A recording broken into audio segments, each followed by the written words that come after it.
आप पूरे गुहांड में एक कोई नेम प्लेट दिखा दो जिसपे सांसद माननीय प्रदीप चौधरी जी का नाम लिखा है। हो कोई ऐसा स्तंभ दिखा दो मुझे, कुछ भी। प्रदीप चौधरी जी हैं, सांसद बनाए थे, सर्व समाज ने बनाए थे, मेघ बिरादरी ने सांसद नहीं बनाए थे। क्या मैं सिर्फ सांसद गुजरों के सांसद हैं क्या मैं? या उन्होंने सिर्फ गुजरों ने वोट दी थी? ठाकुरों ने बढ़ चढ़ के उन्होंने वोट दी थी जी। योगी जी हम उनके साथ थे, साथ हैं, साथ रहेंगे। उन्होंने 400 पार का वो लगा रखा। अगर सीट 399 आएगी तो सरकार जानेगी नहीं मोदी जी की, सरकार फिर भी यहीं रहेगी। आपके जरिए मैं सभी अपने समाज को ये संदेश देना चाहता हूँ कि सभी भाई 7 अप्रैल को ज्यादा संख्या वहां पहुंचे और वहीं फैसला होगा कि वोट किसकी डाल लेंगे, और जो वहां पंचायत में कह देंगे उसी पंचायत पर चलेंगे, चाहे वो किसी का। आपका हार्दिक स्वागत है। आज हम जो है विशु राणा जी के पास पहुंचे हैं कुतुबपुर गांव में। लोकसभा का इलेक्शन सामने है। सभी पार्टियों ने अपने प्रत्याशी जो है वो घोषित कर दिए हैं। भाजपा ने फिर से जो है प्रदीप चौधरी को टिकट दिया है, और उधर अगर सपा की बात करें तो एक राशन सामने है। अब तीसरा, तो जैसे ही मायावती ने परसों क्लियर कर दिया था कि बीएसपी कैराना सीट पे श्रीपाल राणा जी का जो है टिकट उन्होंने फाइनल कर दिया है। तो कुछ राजपूत समाज के लोग हैं, इनमें अभी तक का विरोध देखने को मिला था, हमने पहले भी आपको बताया था। पूछते हैं इनसे इनका क्या माहौल है, 2024 को इलेक्शन को लेके इनका क्या हिसाब है। तो नमस्कार जी। नमस्कार जी। सबसे पहले परिचय दीजिए जी अपना। मैं विश्वजीत सिंह। तो क्या माहौल चल रहा है कि आसपास जैसे इलेक्शन सामने है? भाई माहौल तो ठीक था, माहौल तो खराब कर दिया। जो भाजपा सरकार ने जो कैंडिडेट चुना, माननीय सांसद जो है अभी वर्तमान में प्रदीप चौधरी जी, राजपूत समाज उन्हें वोट नहीं देगा, खुश भी नहीं है बिल्कुल भी। राजपूत समाज उन्हें वोट नहीं देता अब की बार। भाई माहौल बिल्कुल खराब है। नहीं, क्यों नहीं वोट दे रहे? भाई देखो, अगर बातें 2-3 बातें हैं। एक तो यहाँ विकास नहीं हुआ बिल्कुल भी। मुझे आप पूरे गुहांड में एक कोई नेम प्लेट दिखा दो जिसपे सांसद माननीय प्रदीप चौधरी जी का नाम लिखा है। हो कोई ऐसा स्तंभ दिखा दो मुझे, कुछ भी। यहाँ से पिछले 5 साल में बिल्कुल भी नजर नहीं आया। हमें तो कहीं दिखे नहीं भाई। 5 साल पहले में वोट मांगने के लिए हमारे गांव में आए थे रायपुर में। उसके बाद 5 साल में किसी का मरना होया, जीना होया, सुख दुख में भाई मुझे तो कहीं दिखे नहीं। अगर किसी को दिखे हो तो कोई बता दो। क्या ये लोग बाग और राजपूत समाज सिर्फ वोट देने के लिए है? इसके सुख दुख में किसी कहीं आना जाना कोई होता नहीं है भाई। अब चुनाव आ गया, अब 2-3 चेहरे में दिख गया मुझे आसुमन चौधरी। उससे पहले क्यों दिखा भाई? तो क्या सिर्फ यही विरोध है, कुछ और विरोध भी है? भाई विरोध है, मीर भोज, दादा मीर भोज का मामला है। उसमें इन्होंने, अब देखो, अब प्रदीप चौधरी जी हैं, सांसद बनाए थे, सर्व समाज ने बनाए थे, मेघ बिरादरी ने सांसद नहीं बनाए थे। क्या मैं सिर्फ सांसद गुजरों के सांसद हैं क्या मैं? या उन्होंने सिर्फ गुजरों ने वोट दी थी? ठाकुरों ने बढ़ चढ़ के उन्होंने वोट दी थी। ठीक है, रैलियां निकाली, मोटरसाइकिलों में तेल फूका, किसी के मरने जीने में प्रदीप चौधरी का दिखा नहीं। ठीक है नहीं। अब चुनाव आ गया, अब चुनाव में 2-4 जगह अंशुमन चौधरी अब जा 13 में दिखा। ठीक है, अब मतलब है अपना मलाई चाटनी। अब सिर्फ पैसे का मतलब है। पैसा कमा लिया 5 साल, पब्लिक पूछी नहीं, पब्लिक को भूल गए। योगी के नाम पे, विजय के नाम पे इन्होंने राजनीति करनी, सोच रहे लोग वोट दे ही देंगे। लोग बाग पागल नहीं रहे भाई। अगर लोग बाग पागल रह गए, सबको ज्ञान है बजा। अगर इन्होंने एक मुद्दा ठहरा लिया, अगर भी राम मंदिर बना दिया, राम आएंगे भाई। राम चले गए थे यहाँ तक, कहीं हिंदुस्तान के अंदर कोई माइकलाल पैदा हो जाएगा, कोई राम को यहाँ तक भेज देगा भाई, ना भाई। तो अगर जैसे आपका जो समाज है 95% जो है वोट बीजेपी को देता आया है, तो अब ऐसी क्या नाराजगी होगी कि जो है राजपूत समाज जो है बिल्कुल अलग अपना एक कैंडिडेट ढूंढ रहा है? देखो भाई, ऐसी हमारे बाबा दादा ताऊ चाचा, हमारा परिवार, हमारा गांव मोहल्ला गुहांड सब मैंने तो देखा नहीं भाई कि बीजेपी के अलावा किसी ने वोट दी हो। मेरी भी 25-26 साल उम्र है, जितनी बार भी वोट देने का बटन दबाने का नंबर है, मैंने बीजेपी के अलावा आज तक क्या नाम किसी का कोई बटन नहीं दबाया। कमल का फूल का बटन दबाया होगा मैंने आज तक अपनी होश में। तो अब इनकी कुछ कमियां रही होंगी भाई, कुछ कमियां रही होंगी इनकी कि आज हमें ये कदम उठाना पड़ गया, कि हमें कहीं और सोचना पड़ गया। ठीक है नहीं। अच्छा, सबसे पहले मुझे बताइए कि अगर मोदी फिर से प्रधानमंत्री बनते हैं तो आप क्या उनके पक्ष में हैं, या आप चाहते हैं कि प्रधानमंत्री मोदी साहब दोबारा बने? भाई मोदी जी, योगी जी हम उनके साथ थे, साथ हैं, साथ रहेंगे। तो ये कैसे साथ हुआ? वो अगर आप वोट कहीं और डालोगे तो आप उनके साथ कैसे हुए? इससे तो बीजेपी को नुकसान नहीं होगा, फिर मोदी जी को नुकसान नहीं होगा प्रधानमंत्री बनने में? भाई एक सीट तक कोई नुकसान नहीं होता। सारे इसी सोचने लग जाएंगे एक सीट से क्या होगा, वो तो 400 पार का वो लगा रहे हैं। उन्होंने 400 पार का वो लगा रखा। अगर सीट 399 आएगी तो सरकार जानेगी नहीं मोदी जी की, सरकार फिर भी यहीं रहेगी, सरकार कहीं नहीं जानेगी। पर आप एक बात तो बताओ, अगर योगी जी ने, मोदी जी ने कोई अपना एक सिपाही, ठीक है, विश्वास करके मैदान में उतार दिया तो वो सर्व समाज की बात करेगा, अपनी केली बिरादरी की बात करेगा। इन्होंने सिर्फ गुजरों की बात करी, और गुजरों की बात करने के बाद भी गुज्जर समाज भी नहीं बह गया। शामली क्षेत्र का मनीष चौहान के साथ, इकरा के साथ चला गया। गंगो क्षेत्र का इंद्रसेन रुद्रसेन के साथ चला गया। और जो अब हमारे वाला क्षेत्र का जो गुज्जर समाज है उस पर पूरा जोर लगा रहा है अंकुश राठी। इन पर अपनी वोट नहीं है, कहां जीत जाएंगे? तो फिर अभी क्या सोच रहे हैं कि मतलब किस प्रत्याशी को जिताना चाहेंगे?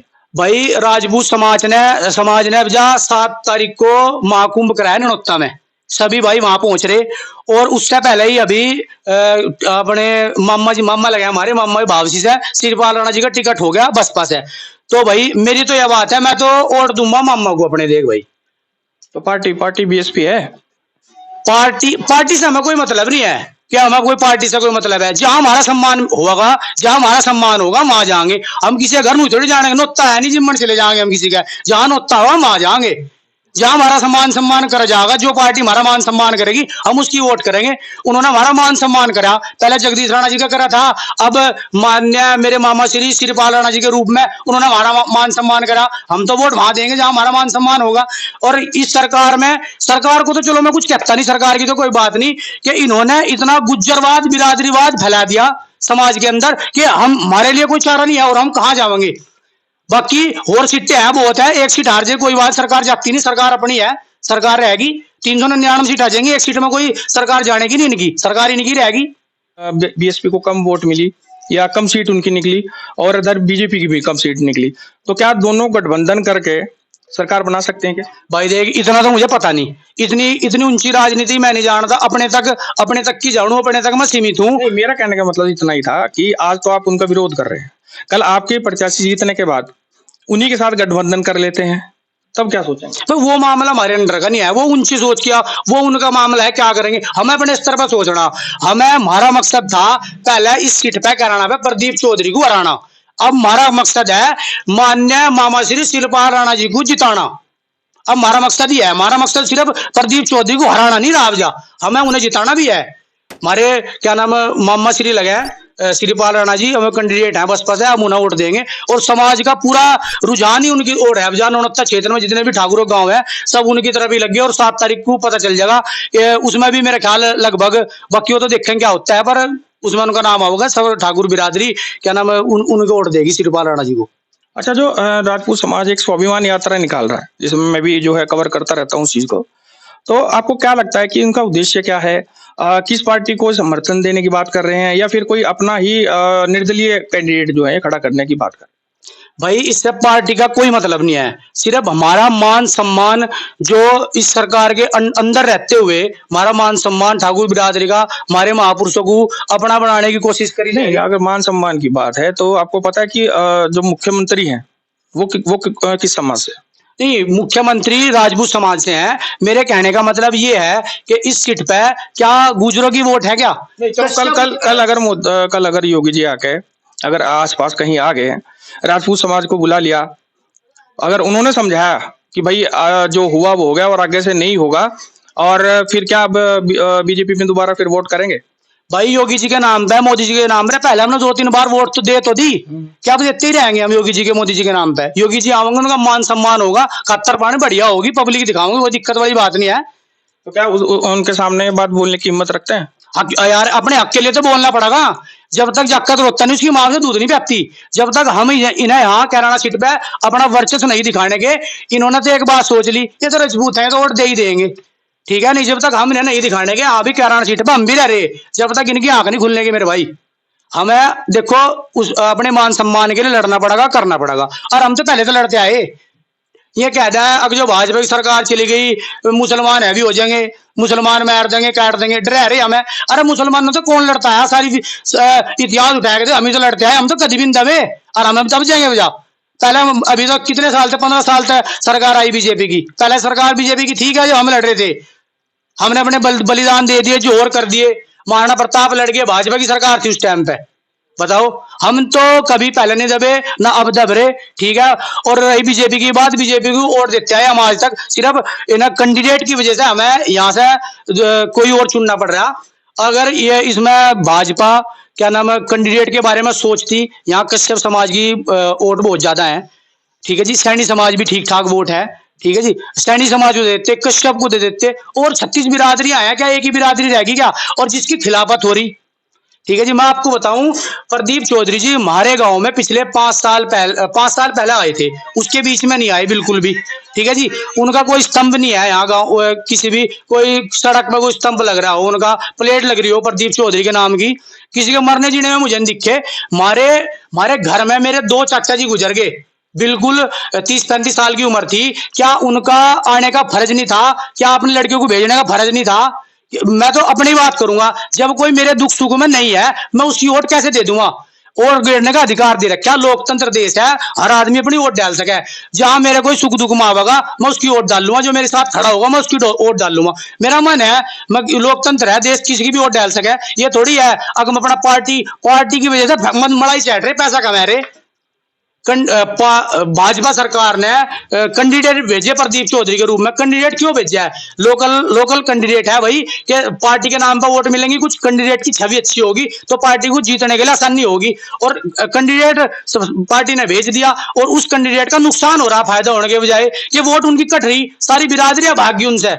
तो ऐसे कैंडिडेट का क्या फायदा है? कैंडिडेट और बदला जा सकता था, लेकिन इन्होंने इस बारे में विचार नहीं करा, तो इसका नुकसान ही ना होगा पार्टी को। बाकी सरकार इनकी बनी रही है, कोई दिक्कत नहीं है, कहना में वोट दे नहीं रहे भाई। सर्व समाज देखो, सबको वोट डालने का अधिकार है, सब अपने अपने हिसाब से वोट डाल लेंगे, सबका मैं नहीं बता सकता। मेरे हाथ में मेरी अपनी वोट है, घर को सबकी वोट है, पर वोट में अपनी गिरण जमा, कोई किसी और की वोट के नाम जाने का नहीं। अपनी वोट में श्रीपाल राणा को दूंगा जी, ठीक है जी। हाँ, अब मेरा जो रुझान है, बाकी 7 तारीख का महाकुंभ है, पंचायत है ठाकुरों की, ठीक है जी। चक्का जाम होने वाला है, और मेरा आपके जरिए मैं सभी अपने समाज को ये संदेश देना चाहता हूं कि सभी भाई 7 अप्रैल को ज्यादा संख्या वहां पहुंचे, और वहीं फैसला होगा कि हम वोट किसकी डाल लेंगे।